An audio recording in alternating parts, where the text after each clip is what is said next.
Do you absolutely love a moist, juicy fruit cake? But you want to avoid gluten, fat, eggs, dairy, yeast, and white sugar? Then you are in the perfect place. This recipe strictly follows the medical medium eating guidelines by Anthony William.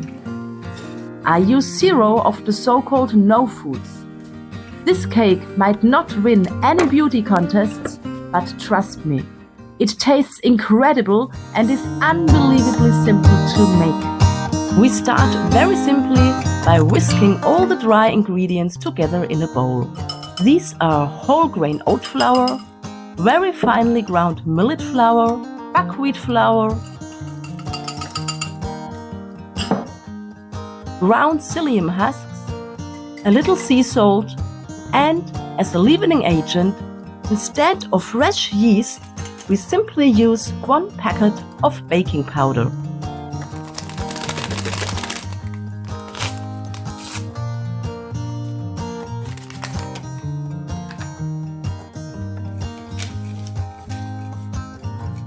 Next, we move on to the second part of our preparation and prepare our wet ingredients. The key element here is 1 medium-sized cooked potato. To this mashed potato, we then add maple syrup for sweetness and a dash of fresh lemon juice. This is important as it helps the baking powder to better develop its leavening power. And then we thoroughly mix everything together once more. We then add this mixture to the flour mixture and pour in all the water. The water must not be hot, otherwise the psyllium husks will clump immediately. It is now absolutely essential that you quickly stir this mixture into a smooth batter to prevent lumps from forming. The dough is still very liquid at the beginning. This is completely normal. On no account should you add more flour because of this. I show you the entire procedure in the video without cutting anything out, so you can see how the dough changes as you stir it. When everything is well mixed, you simply leave the dough to stand at room temperature for about 30 to 60 minutes. During this time, you can take care of the topping. If this video helps you or you enjoy it, I would be really happy about a quick thumbs up and a comment. This only takes you a second, but it helps my work immensely. It tells YouTube that the video is good and shows it to more people who might also be interested. Thank you very much for your support. Also remember that all quantities and even more important information about my recipes can always be found in the text box of all my videos. If anything is unclear to you, please just ask me in the comments. I would be very happy to help you.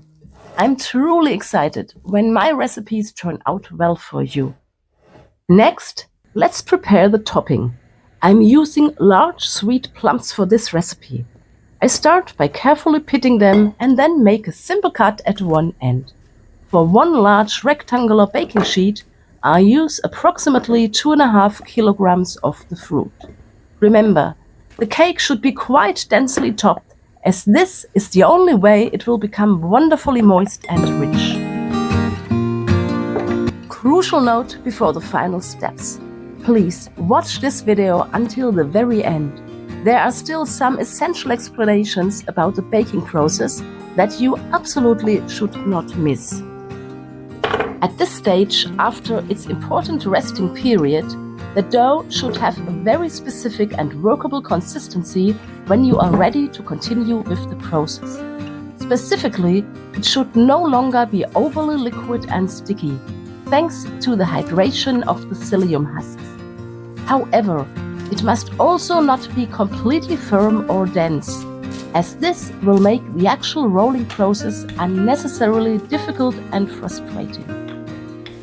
I find that I only need a little more than half of this prepared dough for the current recipe. This is convenient as I simply put the rest of the unworked dough in the refrigerator and it stays fresh and ready to be used.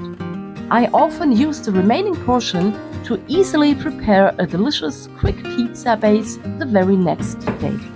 Once the dough is rolled out, you need to transfer the entire piece still on the paper onto your baking sheet. This transfer is surprisingly easy. Carefully wedge the baking sheet between your stomach and the edge of the countertop, and then smoothly pull the paper with the rolled out dough directly onto the sheet. Alternatively, you can simply ask someone nearby to kindly hold the baking sheet steady for you. Finally, before adding the plums, remember that it's absolutely essential to form a small protective raised edge all around the border. You can easily do this by taking a little more of that reserved dough from the bowl and pressing it gently around the sides. And then, once your border is secure, you are finally ready to begin topping your cake with the beautiful fruit. I usually drizzle maple syrup over the entire cake at the end. This creates a lovely caramelized note that pairs well with the plums. If your fruit is very sweet, or if you prefer less sweetness, simply skip the maple syrup. The cake is then placed directly into the preheated oven and baked for a long time at approximately 175 degrees Celsius, about 350 degrees Fahrenheit. I use the convection setting. If you take the cake out of the oven too early, you will have a cake that is far too wet, cannot be sliced, and is completely soggy. Therefore, when in doubt, it's better to leave it in for a little longer rather than too short a time. If the tips of the plums start to get too dark, you might switch the oven back to 170 degrees. It is better to bake it at a lower temperature towards the end, but it is absolutely essential to bake it until the juice is slightly caramelized. When the cake is done, be sure to let it cool down slowly right on the baking sheet. The remaining juice will then soak further into the dough, which makes the whole cake even more flavorful and aromatic. This cake stays fresh for several days when refrigerated. So, I have a quick request for you. If you enjoyed this recipe, please leave a comment below and tell me what you plan to top your cake with. Sharing it with your friends is a completely free click for you, but it truly helps my channel grow and reach more people. For more inspiration on gluten-free and vegan baking, click right here to find more videos. And please feel free to subscribe to my channel as well. Bye!